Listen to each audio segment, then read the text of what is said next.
Great. All right. I guess I'll get started here.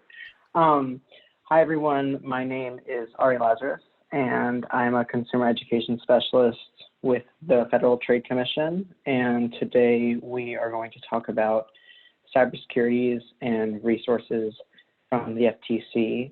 Like Tiffany said, please feel free to jump in at any point with questions, either in the chat or feel free to jump on the phone. And we'll also have time at the end for questions. Okay, next slide, please. Thanks. All right, so today we will go over some of the core tips and advice we give to consumers on cybersecurity, and then go through some of the online threats we see, talk about how they work and how to avoid them. We'll then touch on the intersection of online scams and the current coronavirus crisis. And we'll wrap up with information on our FTC resources and how you can use our materials in your programming. And of course, right now, we'll largely focus on virtual programming, since that will likely be our reality, at least for the near future. Next slide, please. Okay, so before we begin, we're required to provide a brief FTC disclaimer. As you'll see on this slide, I speak for myself. The opinions expressed are not those of the Commission or any of the commissioners. And with that, let's turn to cybersecurity basics. Great. All right, so we'll start with the basics. So here are some kind of foundational tips. So one of our biggest tips is to update your software. The reason for that is because outdated software is easier for criminals to break into. There's three types of software that you should really focus on updating. First is your security software. So whether you use antivirus or firewall programs that were pre-installed on your device or that you bought on your own, you want to make sure those are up to date. Second are your operating system software. So your operating system could be Windows, Apple OS, or something else. And if you're not sure how to update that, just go to the website of the device manufacturer and they should have instructions. And then lastly is your internet browsers and apps. So both of those are access points for criminals to enter your devices. So it's really important to keep those secure. And for all three of these, it's usually pretty easy to set them to update automatically. And that's kind of one of the best ways to make sure that you stay protected and it's not such a burden to keep checking back for updates. So we recommend doing that if you can. And then another big tip is to back up your files. So we all know that no system is completely secure. And having an extra copy of your files on an external hard drive or a cloud storage device, cloud storage, is helpful, because if your computer is attacked by malware or you end up in a ransomware situation, you'll still have access to your files and you won't be as vulnerable if someone's demanding money or something else, because you'll have your own copy of your files. So we recommend doing that regularly. Next slide. Okay, so use secure passwords. So I think we've all heard this tip probably a million times. So using a secure password means at least 12 characters, a mixture of upper and lowercase letters, numbers, and symbols. You want to avoid common words, phrases, or information in your passwords. You also want to make sure and avoid reusing your passwords from other accounts. And that's really important, because if one of your passwords does get compromised, you don't want that hacker to be able to use that password on other websites and create more damage. Another tip for passwords is make sure when you set up security questions to pick the ones that only you know the answer to. Many security questions ask for answers that are available in the public records or online, like your zip code, your mother's maiden name, and your birthplace. And this information is stuff that, you know, a motivated attacker can obtain pretty easily. And you also want to avoid questions with a limited number of responses that attackers can easily guess, like the color of your car. Lastly, for passwords, you may want to consider a password manager. A lot of people have trouble keeping track of all their passwords, especially if you make them, you know, long and strong, like we talked about at the beginning. So you can think about storing your passwords and security questions in a reputable password manager, which is an easy to access app that stores all your password information. But you want to make sure, of course, to have a strong password to secure the password manager itself. And then, of course, if there is a breach, you want to make sure and change your passwords quickly, and make sure to also change your passwords to accounts that have similar passwords. Okay, and then turn on multi-factor authentication. So this is one of our biggest tips around password security. Basically, multi-factor authentication requires both your password and an additional piece of information to log into your account. The second piece could be a code sent to your phone, a random number generated by an app, or a token. And this protects your account even if your password is compromised. And just a little backstory on multi-factor. In 2017, the FTC's Office of Technology actually did a little study where basically they were trying to figure out what happens when stolen information is made public. And basically what they did is they created a database of about 100 fake consumers.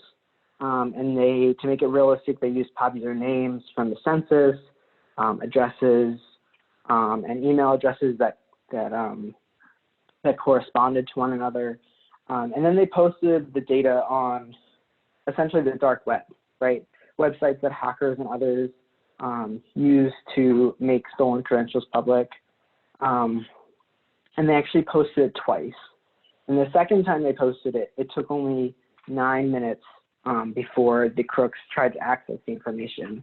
And in total, there were over 1,200 attempts to access the email, payment, and credit card accounts.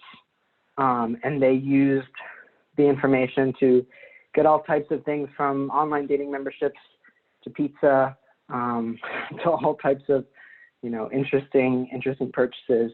But anyways, the takeaway is that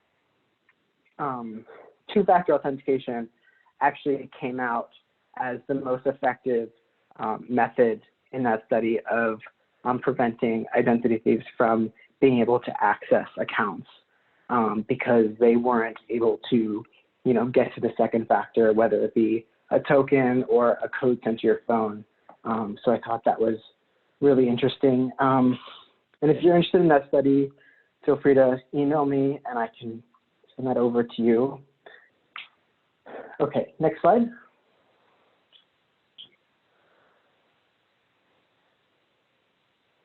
Okay, so securing a home network. So most, if not all of us, I guess that just all of us are probably home right now. So making sure your home network is secure is super important. You want to start with your router. You want to make sure and turn on encryption, WPA2 or WPA3. And encryption works by scrambling the information sent over your network so that outsiders can't read it. WPA2 and WPA3 are the most up-to-date encryption standards to protect information sent over a wireless network. If you don't have WPA2 or WPA3 available, you're going to first want to try updating your router software to see if it becomes available. If not, you may want to consider replacing your router because encryption is, of course, so important. And secondly, public Wi-Fi. So not that all of us, well, a lot of us are, you know, out in public so often right now using public Wi-Fi.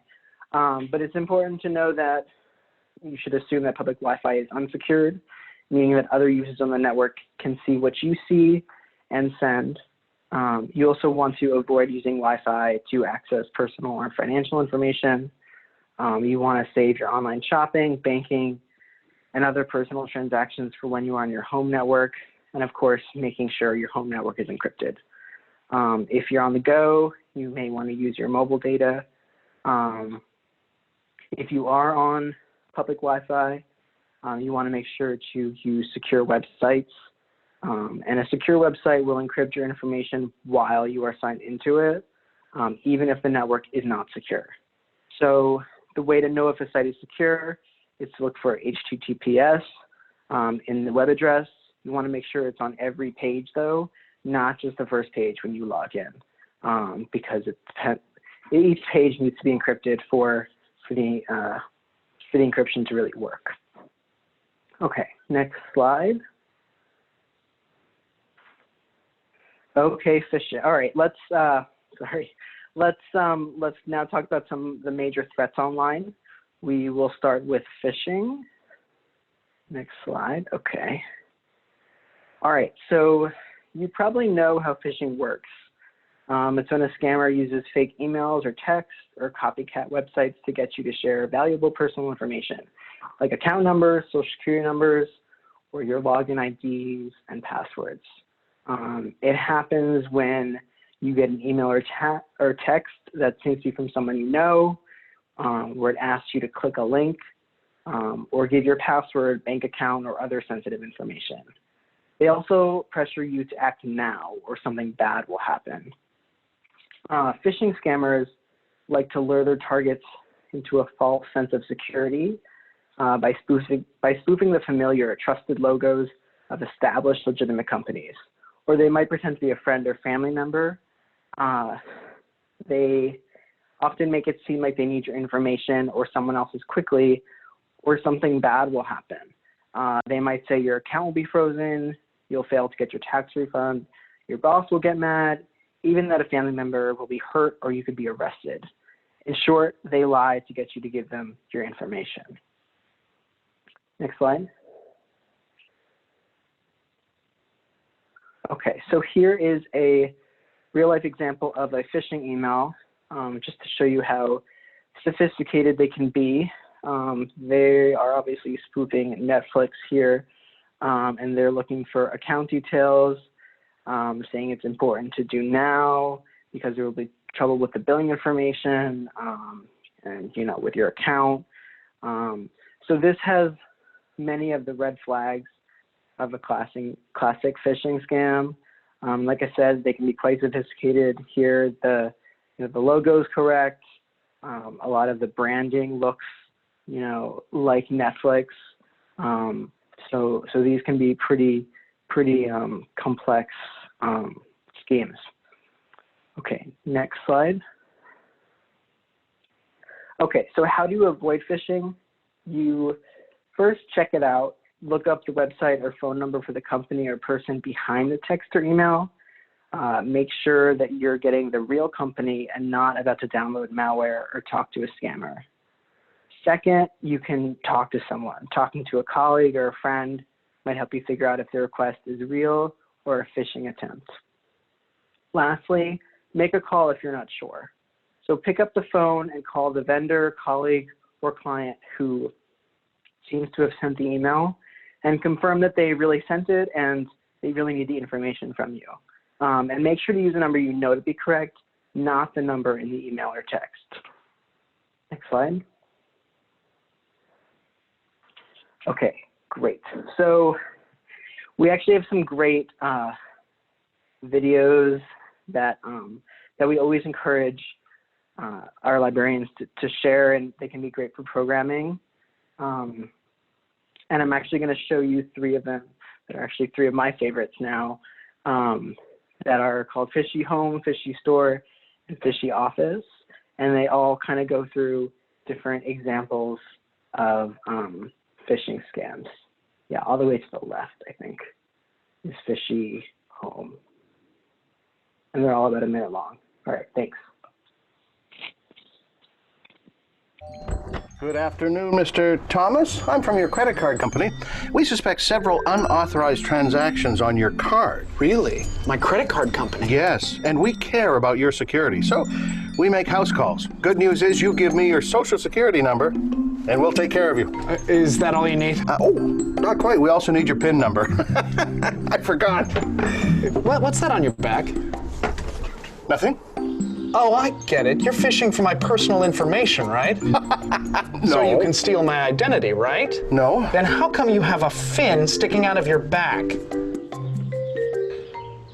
Honey, get my tackle box and rod.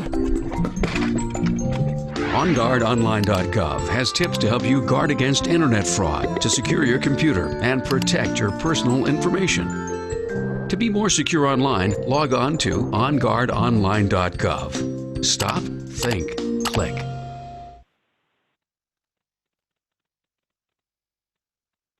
Great, and yeah, now we'll show the other two videos, Fishy Store.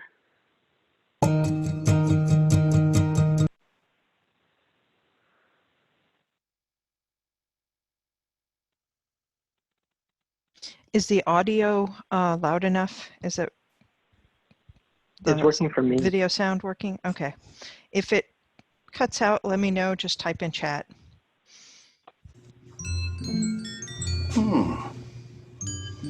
I think the blouse is more your type. Really? Mm-hmm. But before you try it on, I need to update some account information. Just need to verify your credit card numbers. My credit cards? Uh-huh. And a password or two. Won't take a second. Something smells a little fishy around here. What makes you say that? Looks like he's fishing for your personal information. So he can steal your identity. You know that's insulting. I was trying to help. Would you look at that? What? I thought you characters only did your dirty work over the internet. Well, we do. I mean that we, with the... Gotta go. OnGuardOnline.gov has tips to help you guard against internet fraud, to secure your computer, and protect your personal information. To be more secure online, log on to OnGuardOnline.gov. Stop, think, click.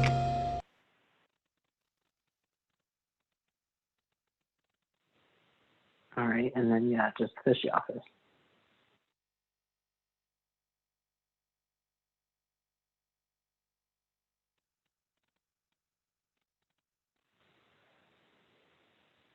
All right, go to Sure that it's not compromised. Compromised? How? I need your password, and I need it now. My password. My bank has my password. Something here doesn't seem right. What? I can't quite put my finger on it. Trust issues, huh? You know, once we figure this whole thing out, maybe we could grab a cup of coffee. If you give me your credit card number, I could even order something for us right now. Whoa. Are you fishing for information? This isn't what it looks like. Easy on the fin. OnGuardOnline.gov has tips to help you guard against internet fraud, to secure your computer, and protect your personal information. To be more secure online, log on to OnGuardOnline.gov. Stop, think, click. Great. Thank you so much. Yes, those videos are a little bit retro, but they're some of my favorites. And like I said, if you're looking for a loan or you'd like to buy a home, when you want to land a job or your identity. Thank you. Yeah, we have a lot of good ones. And like I said, we definitely encourage folks to use these videos in your programming. You can use them on social media, include them in your newsletter. We'd love you to share these resources. Okay, so moving on from phishing, now let's talk a little bit about ransomware. So you may have heard of this type of attack from the news. It's been getting more attention lately. And we'll first start with how ransomware works. So usually you get an email that looks legitimate, but with one click on a link or one download of an attachment, it locks you out of your system. That link downloaded software that holds your data hostage, and then the attackers ask you for money or cryptocurrency to get your information back. You've probably heard about ransomware attacks affecting organizations' computer systems, freezing up server software in organizations' network computers, but ransomware can attack anybody's computer. So it's good information, to know for individual consumers. Next slide. Okay, so how can you avoid ransomware attack? This is kind of back to our original tips. Like I said, those are really foundational, and they really protect you from really all of the major online threats. So keeping your software updated, you want to make sure to download security updates as soon as they're available. No matter what operating system you use, hackers are constantly looking for security gaps. And even though companies try to close those gaps as soon as they're discovered, it only really works if you make the update. Otherwise, you're still vulnerable to those attacks. And like I said, most operating systems have a setting to download and install security updates automatically. So make sure and use that. And make sure and install updates for your other software, including apps. Second, and this is really important for ransomware, to back up your important files, whether it's your tax forms or family photos. It's good to make it a part of your routine to back up your files often on your computer and mobile devices. And when you're done backing up your files, make sure to log out of the cloud and unplug the external hard drive so that the hacker can't encrypt and lock your backups too. And lastly, think twice before clicking on links or downloading attachments and apps. Ransomware is often downloaded through phishing emails, but you can also get ransomware from visiting a compromised website or through a malicious online ad. And next slide. And I think we have a video here about ransomware. This one's actually geared towards small businesses, but it has some great tips for everyone.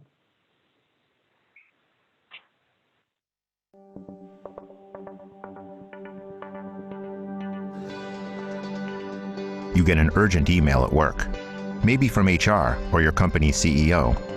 You open it, click on the link, and you're locked out of the system, along with the rest of your company. That's a ransomware attack. That link downloaded software that's holding your business data hostage. Now you're being asked for money to get your system back. Ransomware can take a serious toll on your business, and your customers won't be happy that their information is in criminal hands. So how do you protect your business against ransomware? Start with a plan. Make sure your business data is backed up outside your network. Teach everyone at your place of work how to spot ransomware, and always install the latest software patches and security updates. But what if you're attacked? Now is time to implement that plan. First, disconnect the infected devices from your network right away. This might limit the damage. Then, contact the authorities, like your local FBI office. Paying the ransom is up to you, but law enforcement doesn't recommend it, and you might not get your data back. The best defense against cyber threats is an informed workforce. Share this video with others in your workplace. Learn more at ftc.gov/smallbusiness. Great, thank you. And like I said about the other videos, please feel free to share this. I know at some recent conferences. Oh. Hey everyone, welcome to the. I know at some recent conferences there's been a lot of sessions and talk about libraries really supporting small businesses, and so we have a whole suite of resources at ftc.gov/smallbusiness. I know that isn't the focus here, but I just want to flag that, and that's one of the series of videos is one of those great resources. Okay, so let's move on to tech support scams. So these scams have gotten quite a bit of news coverage because of enforcement actions brought by the FTC and the Department of Justice in the last few years. So let's jump into how they work. So these often start with a phone call, pop-up, or email telling you that there's a problem with your computer, and often scammers are behind these calls. They're often behind these calls, pop-up messages, and emails. They want to get your money, personal information, or access to your files. To gain your trust, these scammers may pretend to be a well-known tech company like Microsoft. They'll use lots of technical terms to convince you that the problem with your computer is real. They may ask you to open some files or run a scan on your computer and then tell you those files or the scan results show a problem, but there isn't one. Next slide. So then the scammer may do a few different things. They may ask you to give them remote access to your computer, which would let them access all information stored on it and on any network connected to it. They could then install malware that gives them access to your computer and sensitive data like username and passwords. They could try to enroll you in a worthless computer maintenance or warranty program, or they could direct you to websites and ask you to enter credit card, bank account, and other personal information. Next slide. So here is an example of what a tech support scam pop-up could look like.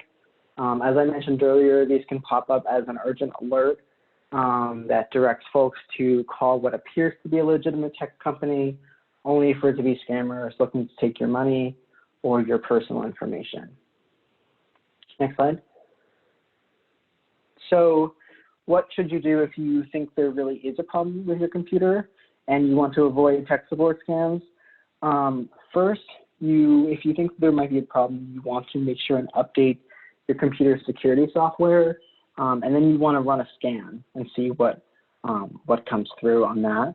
And then secondly, if you need help fixing a problem, go to someone you know and trust.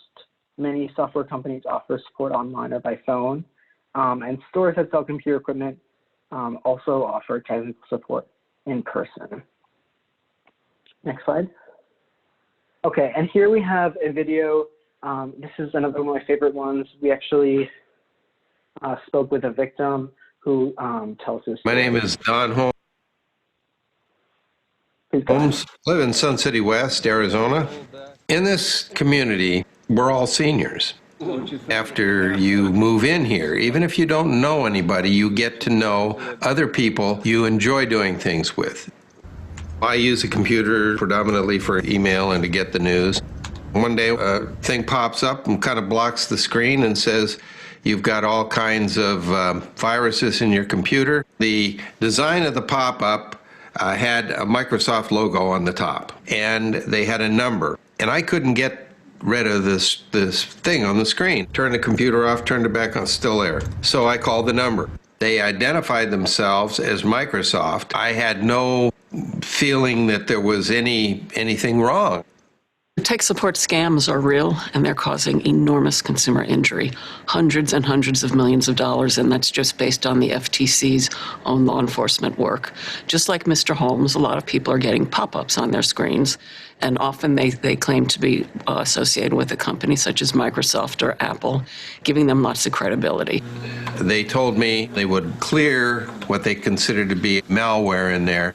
In order to clear it up, they needed to get into my computer and have my control of the computer turned over to them. So I gave them my password. They went in, the thing came off of the screen. When I went back to my computer the next day, I couldn't access my files. You'd never let a stranger into your house. Don't let one into your computer. If you get a pop-up, don't click on a link. If you get a phone call from someone who says your computer's security is at risk, don't listen to them. Stop, take the time to talk to a friend, talk to a family member. When this happened to me, I was a little bit embarrassed. I mean, I consider myself fairly alert, but I was targeted and I was scammed. I didn't really want to talk about this, but I realized that if I didn't talk about it, that if I didn't file the complaint with the Attorney General, that if I didn't file a complaint with the FTC, that I would have shrunk into myself. And by talking about it, by talking to all my friends, they're not amateurs, Don. I began to realize that they also started talking, and they started indicating that they had experienced similar things. That kind of community, that kind of exposure, it's not an embarrassment, it's just something that happens when you're a senior. You have to talk about to other seniors. What I would suggest is contact the FTC. They have a website. You can fill out a complaint online. We can be empowered with your family, your friends, and other people within your community to try to put a stop or at least protect ourselves from these kinds of scams.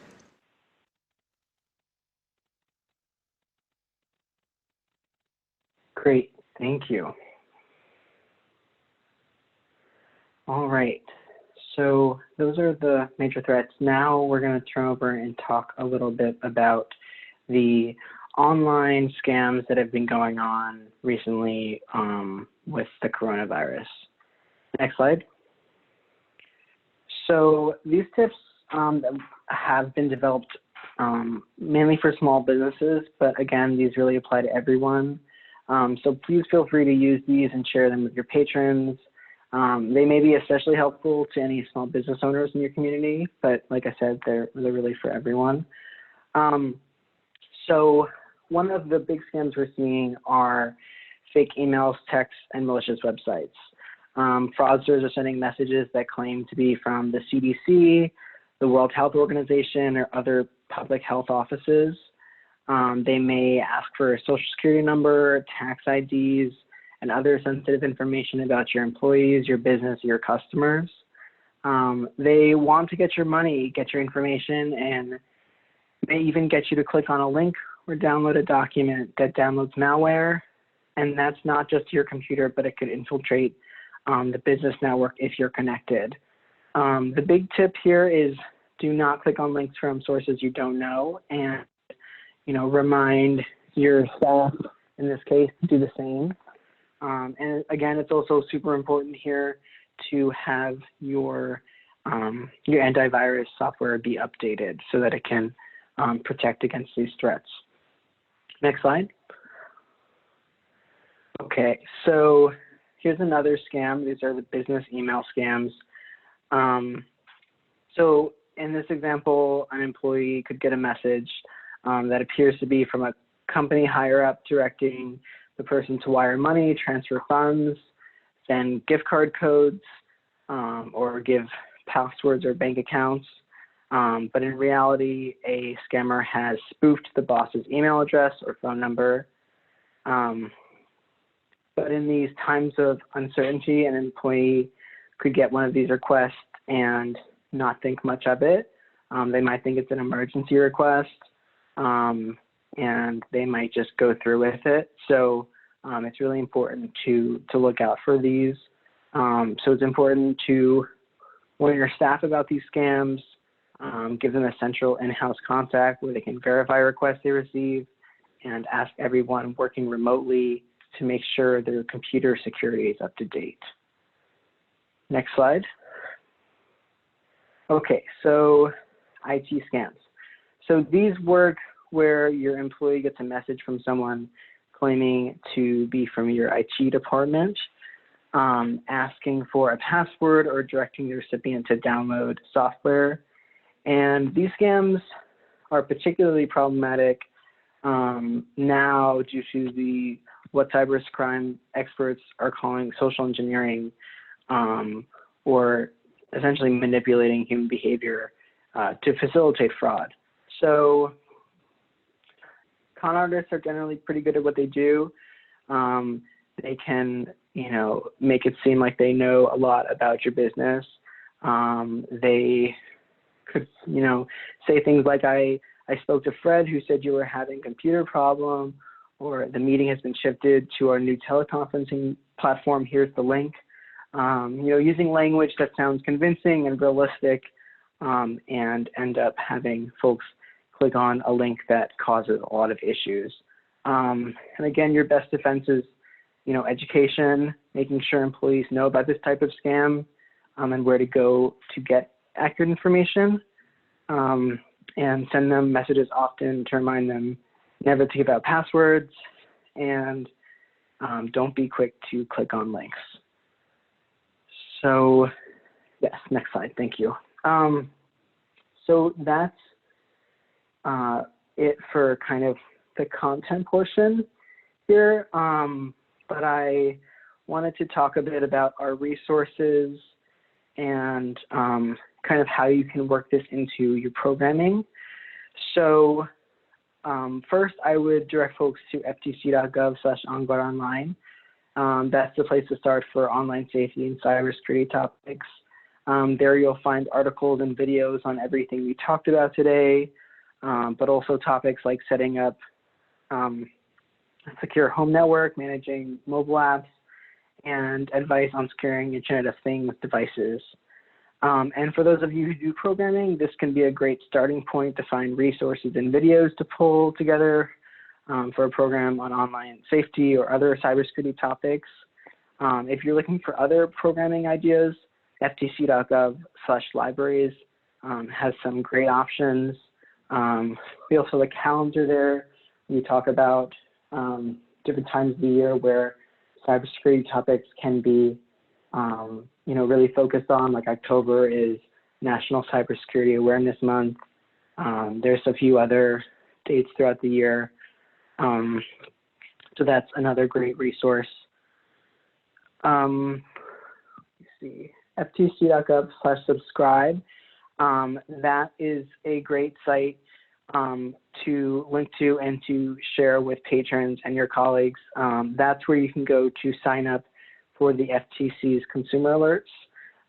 These are short blog posts about online safety, recent scams, and other consumer protection issues. Recently, it's been a lot of stuff about coronavirus topics, so it's been really timely. Again, that website's ftc.gov/subscribe, and you can, like I said, share that, put that on your website, put that in your newsletter. I don't have this on here, but our coronavirus website is ftc.gov/coronavirus, which is also another, of course, timely website where we have kind of a compilation of all of our recent scam alerts, articles. We have social media resources there. So I definitely encourage you to look there. And as a reminder, all of our materials are in the public domain. So nothing's copyrighted. So that means you're free to use our resources in your programming, in your newsletter, however you like. Feel free to use your own logo, use your own name. We don't need credit for it. We just really want the information out there. So please feel free to use that. Next slide. A little bit more about how to use our resources.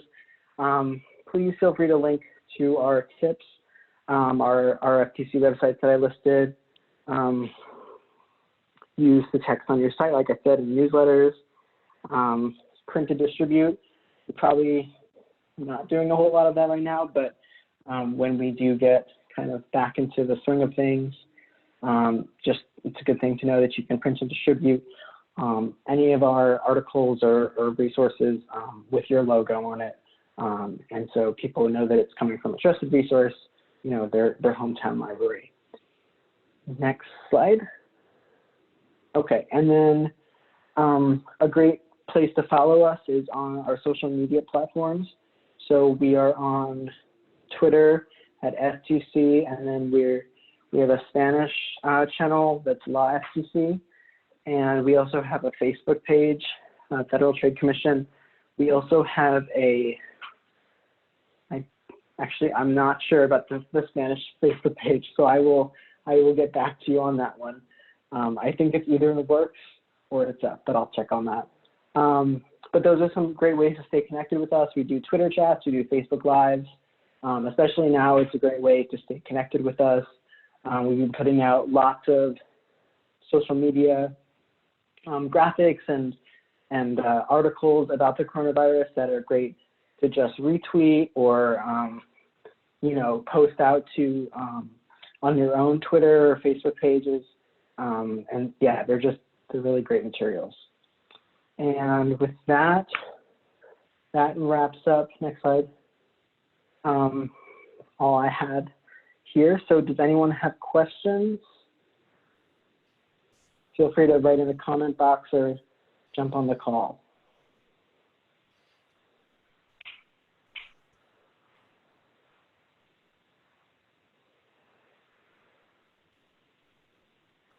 Let's see. If you want to ask a question by audio, you may have to unmute.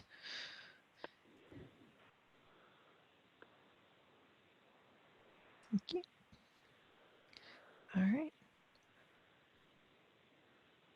Other All right. questions? Well, my contact. Sorry. Go ahead. Go right ahead. I was going to say, if anyone wants to ask me a question individually, feel free to also email me. Then my email's right here.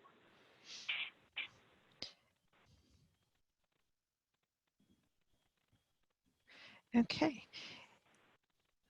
Doesn't look like we have any more questions or comments coming into the chat, so we will go ahead and stop the recording here. Okay, thank you.